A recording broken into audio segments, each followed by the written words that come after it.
কীভাবে ই sports logo বানাবেন মাত্র 5 মিনিটে। সো মাত্র 2টি অ্যাপ ব্যবহার করে এই লোগোগুলো বানাতে পারবেন পিএসসি অ্যান্ড পিক্সেল অ্যাপ দিয়ে। তো বেশি কথা না বলে ভিডিওটা শুরু করা যাক। তো টেক্সট এডিট করার জন্য এখানে আমরা সর্বপ্রথম যে পিক্সেল অ্যাপ আছে পিক্সেল অ্যাপটি ওপেন করে নিব। সেখান থেকে এটাকে ক্যান্সেল করে দিয়ে আমরা একটি নতুন টেক্সট এডিট করব। তার জন্য ডাবল ট্যাপ বা পেন্সিল আইকনে ক্লিক করলেই হবে। সেখান থেকে আপনাদের টেক্সটটি লিখে নেবেন যে নামটি দিতে চান। যেমন আমি লিখে দেবো RHK ব্লেড নামে লোগোটি বানাবো, অর্থাৎ RHK ব্লেডের লোগো বানাবো। সো আমি কিন্তু এখানে RHK ব্লেড দিয়ে আমি যে কোনো একটি ফ্রন্ট দিয়ে দিব। সো আমি এখান থেকে একটি ফ্রন্ট দিয়ে দিই, যেটি আপনারা দেখতে পারবেন।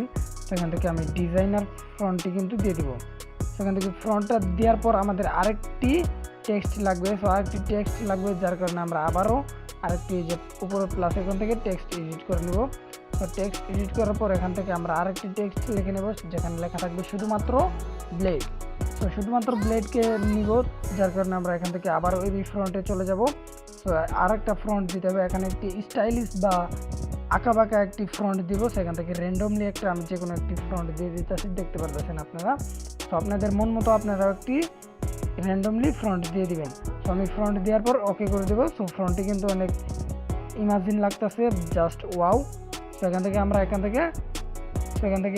থেকে ট্রান্সপারেন্ট ব্যাকগ্রাউন্ড অ্যাড করে এই যে টেক্সটটি আছে সো এটা কিন্তু আমরা এখান থেকে ডাউনলোড করে নিব। এখানে যে ডিফল্ট আছে এখানে ডিফল্ট আলট্রা করে আমরা এই পিএনজিটি সেভ করে নিব এবং কি এখন ওপেন করে নিব আমরা পিএসসি। সো পিএসসি ওপেন করার পরে আপনাদের একটা ব্ল্যাঙ্ক ডকুমেন্ট অ্যাড করতে হবে। সো ব্ল্যাঙ্ক ডকুমেন্টে একটি রেশিও করে নিতে হবে। সেখান থেকে আমরা 2000 বাই 2000 একটি প্রজেক্ট ক্রিয়েট করে নিব। আপনারাও একটি প্রজেক্ট ক্রিয়েট করে নেবেন। আপনারা যেহেতু লোগো বানাবেন সো এটাতেই ক্রিয়েট করে নেবেন। সো এখান থেকে আমরা মাস্কিং টুলটি অ্যাড করে নিব। সেখান থেকে আমাদের যে লোগোর ব্যাকগ্রাউন্ড আছে সো ব্যাকগ্রাউন্ডটা কিন্তু অ্যাড করতে হবে। সো এখান থেকে আপনাদের ব্যাকগ্রাউন্ডটা আপনারা অ্যাড করে নেবেন। আমার ব্যাকগ্রাউন্ডটা আমি অ্যাড করে নিয়ে যাচ্ছি। তো আপনারা দেখতে পাচ্ছেন যে আমি আমার ব্যাকগ্রাউন্ডটা খুব সুন্দরভাবে অ্যাড করে নিয়ে যাচ্ছি। এখান থেকে যে আমাদের ব্যাকগ্রাউন্ডটা পেয়ে গিয়েছি। তো ব্যাকগ্রাউন্ডটা কিন্তু আমরা টেনে একদম বড় করে দেবো, একদম সাইজ মাপে বসিয়ে দেবো। সেখান থেকে আমাদের ক্যারেক্টারটি লাগবে যে RHK ব্লেডের ক্যারেক্টার বা পিএনজি। সেখান থেকে আমরা কিন্তু RHK ব্লেডের পিএনজিও পেয়ে গেলাম। সেখান থেকে RHK ব্লেডের পিএনজিও অ্যাড করে নিব। সেটা আমরা সাইজ মতো বসিয়ে নিব। আপনারাও আপনাদের সাইজ মতো আপনারা বসিয়ে নেবেন একদম সুন্দর করে, নাহলে কিন্তু সুন্দর দেখা হয় না। সো এটাকে কিন্তু আমরা প্রথমে ক্যারেক্টার থেকে গ্লো দিব। তো গ্লো দেওয়ার জন্য আগে সিলেক্ট পিক্সেল করব। তো এখান থেকে একটি এমটি লেয়ার নিয়ে ফিল অ্যান্ড স্টকে যাব। এখান থেকে আমরা টাইপটা করে দেবো স্টক এবং কি এটা হোয়াইট রাখে এড করে দেবো। সো নিচেটা সিলেক্ট থাকবে, উপরেটা এক্সট্রাক্ট করে দেবো এবং কি এক্সট্রাক্ট করলে একদম নিচে চলে যাবে। এই যে হোয়াইট কালারটা আছে এটা নিচে চলে যাবে। সেখান থেকে আমরা গ্লো দিব। তো গ্লো দেওয়ার জন্য আপনাদের গ্লো যে কালার দিবেন আপনারা সেই কালার দিয়ে দেবেন। আমি আমার ব্যাকগ্রাউন্ডের কালারের জন্য একটি গ্লো দিতেছি। সো গ্লোটা কিন্তু আপনারা দেখতে পারতেছেন। সো এটা প্রথমে 8 করে দিব ব্লার। সো তারপরে কিন্তু করে দিব 32 করে দেওয়ার পর এখান থেকে আরেকবার দিব আমরা। এখান থেকে 20 করে দিলেই হয়ে যাবে বা 10 করে দিবেন। আমি 10 করে দিয়েছি। সো এখান থেকে এটাকে লিনিয়ার ডুজ করে দেবো, ব্লেন্ডিং মোড। লিনিয়ার ডুজ করার পর এটা নিচে করে দিব। তো লিনিয়ার ডুজ করার পর এটাকে দেখতে পারবেন একদম সুন্দর একটি পারফেক্ট গ্লো হয়ে যাবে। তো এই গ্লো যেরকম আছে ওরকমই থাকবে। এখান থেকে আমরা টেক্সট নিয়ে আসবো। টেক্সট এই যে পিক্সেলের যে ফোল্ডার আছে এখান থেকে টেক্সট নিয়ে আসবো।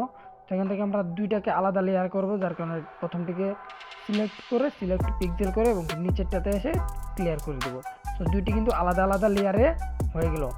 তো আমরা এখন RHK ব্লেড যেটা আছে এটাকে কালার গ্রেডিং করবো, যার কারণে সিলেক্ট পিক্সেল করে গ্রেডিয়েন্টে ক্লিক করে একটি গ্রেডিয়েন্ট বানিয়ে নিব। নর্মাল যে আমাদের ব্যাকগ্রাউন্ডের অনুযায়ী একটা গ্রেডিয়েন্ট বানিয়ে নেব। আপনাদের মতো আপনারা একটি গ্রেডিয়েন্ট বানিয়ে নেন।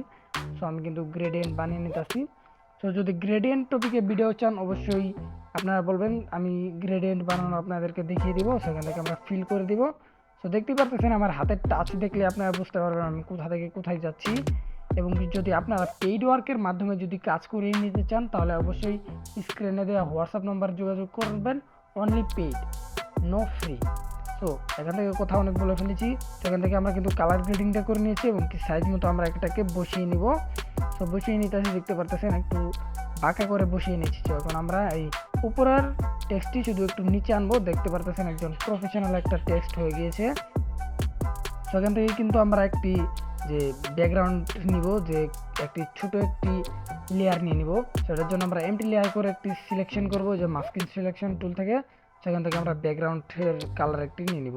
সেখান থেকে একটি ট্রান্সফর্ম করে আমরা সিলেকশন হিসেবে মানে সাইজ মতো আমরা বসিয়ে নেব জুমিং করে। আপনারা আপনাদের জুমিং হিসেবে সাইজ মতো বসিয়ে নেবেন। সো এটাকে বসিয়ে নেওয়ার পর এখান থেকে আমরা লিনিয়ার ডোজ করে দেবো, দেখতে পারবেন লিনিয়ার ডোজ করলে একদম প্রফেশনাল লাগবে, যেন পিসি লেভেলের থাম্বনেল বা লোগো বলতে পারেন। তো এটাকে হয়ে গেলে এখন থেকে আমরা কি করব, এটাকে যে ফেড দিব ক্যারেক্টারটিতে। ফেড দেওয়ার জন্য যে আমাদের ফেটের যে প্রথম অংশটা আছে এটা ক্লিক করে বলটাকে উল্টিয়ে দিব। তো বলটাকে উল্টাই দিলে পরে এখান থেকে ফেড হবে সুন্দর। তো আমরা কিন্তু ফেডটা দিয়ে দিলাম। তো নিচের যে লেয়ারটা নিয়েছিলাম আমরা একটি সরু লেয়ার, তো এই লেয়ারটাকেও কিন্তু আমাদের উপরে নিয়ে যেতে হবে, নাহলে কিন্তু সুন্দর দেখা যাবে না। তো আমরা এটাকে সাইজ মতো উপরে নিয়ে যেতেছি। সো আপনারা আপনাদের সাইজ মতো এটাকে উপরে নিয়ে যাবেন। আপনারা যদি না চান যে উপরে যে একটি লাইন দিছি ওইটা আপনারা না দিলেও দিতে পারেন, সেখান থেকে আমি দিছি সৌন্দর্যের জন্য। এগুলো সব কিছু ঠিক করার পর দেখতে পারবেন যে এখানে যে আমাদের যে গ্লো দিছিলাম, গ্লোতেও কিন্তু ফেড দিতে হবে, নাহলে একটু সুন্দর দেখাবে না। গ্লোতেও আমরা একটি ফেড দিয়ে দিলাম। এগুলো করার পর কিন্তু একদম সব কিছু আমাদের কমপ্লিট হয়ে গেছে প্রায়। সেখান থেকে আমরা শুধু একটু যে টেক্সটের উপরে একটু গ্লো দিব। টেক্সটের উপরে গ্লো দেওয়ার জন্য আমরা একটা ইঙ্ক লেয়ার নিব। এখান থেকে ব্রাশ টুলটি সিলেক্ট করে আমাদের যে টেক্সটের কালার হিসেবে সাদা কালার আমরা নিয়ে দেবো, যেহেতু একটু গ্লো দিব। সাদা কালার নেওয়ার পর কয়েকটি বল ক্রিয়েট করে বল দিব। সেখান থেকে লিনিয়ার ডোজ করে দেওয়ার পর আমরা এফেক্টসে গিয়ে এখান থেকে গুশন ব্লারটা একদম বাড়িয়ে দেবো। 50+ রাখবেন, আমি প্রথমে কম রেখেছিলাম, সো আমি এখানে আবার বাড়িয়ে দিলাম। তো দেখেন 50+ দিলে একদম গ্লো দিবে, সুন্দর একটি গ্লো দিবে।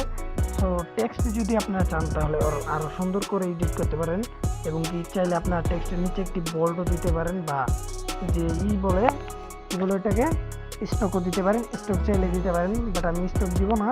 এখান থেকে আমি কিন্তু একটি লেয়ার সিলেক্ট করব, ব্ল্যাক কালারের একটি এমটি লেয়ারতে ব্ল্যাক কালার দিয়ে ভরাট করব। সেখান থেকে আমরা যে বল আছে ফেড দিব, গুল কালারের একটি ফেড। তো গোলাকার একটি ফেড দেওয়ার পরে এই ফেডটা আমরা সর্বনিচে আনে পড়বো। নিচে আনা অনেক সুন্দর একটি ফেড দেখা যাবে। তো দেখতে পারতেছেন একটি সাইড দিয়ে কিন্তু একটি ফেড চলে এসেছে, এটার কারণে কিন্তু আমাদের লোগোটি আরও প্রফেশনাল লাগতেছে। তো আজকের ভিডিওটা এতটুকু পর্যন্তই থাকবে। তো যে আপনার লোগোটি সেভ করার জন্য ডান অপশনে ক্লিক করে সেভ করে দিবেন। লোগোটি গ্যালারিতে নিয়ে যাওয়ার জন্য শেয়ার অপশনে ক্লিক করে সেভ টু গ্যালারি করে সেখান থেকে যেটা সিলেক্ট করবেন সেটাই হয়ে যাবে। সেখান থেকে ওকে করে দিলেই হয়ে যাবে।